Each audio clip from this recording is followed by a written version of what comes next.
অপূর্ব, তুমি এই জায়গায় একা একা পড়ে রয়েছো কে? উস্তাদ তো আজকে আর আইবো না। আমি প্রচুর পরিমাণে গঞ্জিকা সেবন করিয়াছি।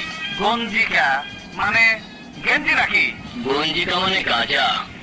যখন এটা কবি বা বুদ্ধিজীবীদের আসরে থাকে তখন এটাকে গঞ্জিকা বলে। যখন এটা রংবাজ মাস্তান নেশাখোরদের আসরে যায় তখন এটাকে গাঁজা বলে।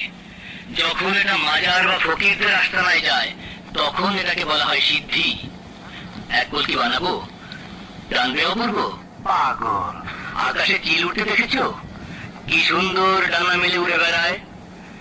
গঞ্জিকা সেবন করলে ওইভাবে আকাশের মধ্যে ওরা যায়। মনে মনে অনেক কিছু হওয়া যায়। রাজা বাদশা হওয়া যায়। হবে নাকি রাজা? ধুর, কি কও? আরে তুমি কি পাগল হয়েছো নাকি? হ্যাঁ, আমি হলাম মহাকাঙ্গাল, আমি রাজা। কি বললে?